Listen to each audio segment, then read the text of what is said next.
ಎಲ್ಲರಿಗೂ ಜನನಿ ಅಡುಗೆ ಚಾನಲ್ಗೆ ಸ್ವಾಗತ. ಇವತ್ತು ನಾನಿಲ್ಲಿ ಅಲಸಂದಿ ಕಾಳು ಪಲ್ಯನ 2 ಥರದ ಸೊಪ್ಪನ್ನು ಬಳಸಿ ಯಾವ ಥರ ಟೇಸ್ಟಿಯಾಗಿ ಮಾಡೋದಂತ ತೋರಿಸ್ತಾ ಇದ್ದೀನಿ ರೀ. ಎಲ್ಲೂ ಸ್ಕಿಪ್ ಮಾಡದೆ ವಿಡಿಯೋ ನೋಡಿ ಮತ್ತು ಸಬ್ಸ್ಕ್ರೈಬ್ ಮಾಡಿ ಮತ್ತು ಲೈಕ್ ಮಾಡೋದನ್ನು ಮರಿಬೇಡ್ರಿ. ಇಲ್ಲಿ ನಾನು ಒಂದು ಪಾತ್ರೆನ ಇಟ್ಕೊಂಡು ಗ್ಯಾಸ್ ಆನ್ ಮಾಡಿ ಸ್ವಲ್ಪ ಎಣ್ಣೆನ ಹಾಕ್ತಿದ್ದೀನಿ ರೀ. ಎಣ್ಣೆ ಬಿಸಿ ಆದಮೇಲೆ ಬೆಳ್ಳುಳ್ಳಿನ ಜಜ್ಜಿಟ್ಕೊಂಡಿದ್ದೆ, ಅದನ್ನು ಸೇರಿಸ್ತಾ ಇದ್ದೀನಿ ರೀ. ಇವಾಗ ಬೆಳ್ಳುಳ್ಳಿ ಕೆಂಪಾಯಿತು, ಈರುಳ್ಳಿನ ಸೇರಿಸ್ತಾ ಇದ್ದೀನಿ ರೀ. ಸ್ವಲ್ಪ ಈರುಳ್ಳಿನ ಈ ಥರ ಮಿಕ್ಸ್ ಕೊಟ್ಕೊಂಡ್ರಿ, ಅದು ಕೆಂಪಾಗೋವರೆಗೂ ಬಿಟ್ಟು, ಇವಾಗ ನಾನಿಲ್ಲಿ ಟೊಮೆಟೊನ ಕೂಡ ಚಿಕ್ಕದಾಗಿ ಕಟ್ ಮಾಡಿ ಇಟ್ಕೊಂಡಿದ್ದೀನಿ, ತೊಳೆದು ಅದನ್ನು ಕೂಡ ಇದಕ್ಕೆ ಸೇರಿಸ್ತಾ ಇದ್ದೀನಿ ರೀ. ಸ್ವಲ್ಪ ಮಿಕ್ಸ್ ಕೊಟ್ಕೊಂಡು ಟೊಮೆಟೊ ಸಾಫ್ಟ್ ಆಗೋವರೆಗೂ ಇದನ್ನು ನಾವು ಬೇಯಿಸ್ಕೋಬೇಕು ರೀ.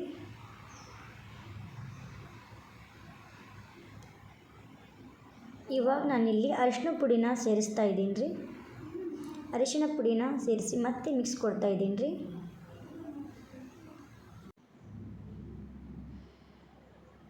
ಇವಾಗ ನಾನಿಲ್ಲಿ ಖಾರ ಪುಡಿನ ಹಾಕ್ತಿದ್ದೀನಿ ರೀ. ಮತ್ತು ನಾನು ಮಿಕ್ಸ್ ಕೊಟ್ಕೊತಿದ್ದೀನಿ ರೀ.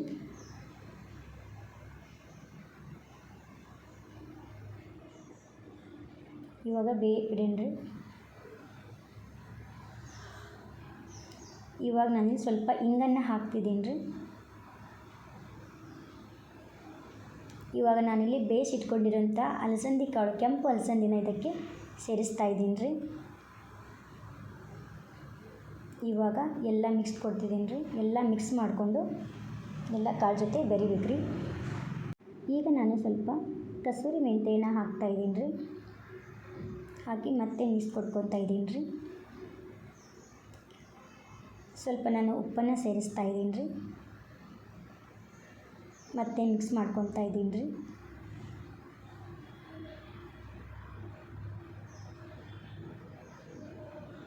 ಇವಾಗ ನಾನಿಲ್ಲಿ ಸಬ್ಬಸಿಗೆ ಸೊಪ್ಪು ಚಿಕ್ಕದಾಗಿ ಕಟ್ ಮಾಡಿ ತೊಳೆದಿಟ್ಕೊಂಡಿದ್ದೀನಿ ರೀ. ಮತ್ತು ಪಾಲಕ್ ಸೊಪ್ಪನ್ನು ಈ ಥರ ಚಿಕ್ಕದಾಗಿ ಕಟ್ ಮಾಡಿ ತೊಳೆದಿಟ್ಕೊಂಡಿದ್ದೀನಿ ರೀ.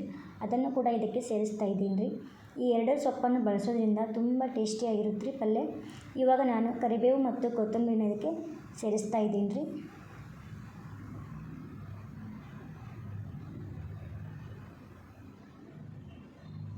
ಇವಾಗ ಅದೆಲ್ಲ ಮಿಕ್ಸ್ ಮಾಡಿಕೊಂಡು ಪಾಲಕ್ ಸೊಪ್ಪು ಮತ್ತು ಸಬ್ಬಸಿಗೆ ಸೊಪ್ಪು ಬೇಯೋವರೆಗೂ ನಾವು ಬಿಡಬೇಕು ರೀ. ನೆಕ್ಸ್ಟ್ ನಾನಿಲ್ಲಿ ಸ್ವಲ್ಪ ಗರಂ ಮಸಾಲನ ಹಾಕ್ತಿದ್ದೀನಿ ರೀ, ಅಥವಾ ಸಾಂಬಾರು ಮಸಾಲ ಅಂದರೂ ಹಾಕ್ಬೋದು.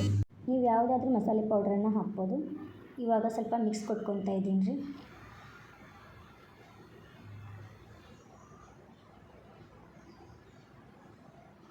ಇವಾಗ ನೋಡಿ ಬೇಯ್ತಾ ಇದೆ. ತುಂಬ ರುಚಿಯಾಗಿರುತ್ತೆ ರೀ. ನೀವು ಮಾಡಿ ನೋಡಿರಿ. ಇವಾಗ ನಾನು ಒಂದು ಪ್ಲೇಟಿಗೆ ಇದನ್ನ ಸರ್ವ್ ಮಾಡ್ತಿದ್ದೀನಿ ನೋಡಿರಿ. ಎಷ್ಟು ರುಚಿಯಾಗಿದೆ ಅಂತ, ಎಷ್ಟು ಚೆನ್ನಾಗಿ ಬಂದಿದೆ ಅಂತ ನೋಡಿ. ನೀವು ಮಾಡಿ ಟೇಸ್ಟ್ ನೋಡಿ ಹೇಗೆ ಬಂತು ಅಂತ ಕಾಮೆಂಟ್ ಮಾಡಿ. ಲೈಕ್ ಮಾಡೋದನ್ನು ಮರಿಬೇಡ್ರಿ. ಸಬ್ಸ್ಕ್ರೈಬ್ ಮಾಡಿ, ಶೇರ್ ಮಾಡಿರಿ. ಧನ್ಯವಾದಗಳು.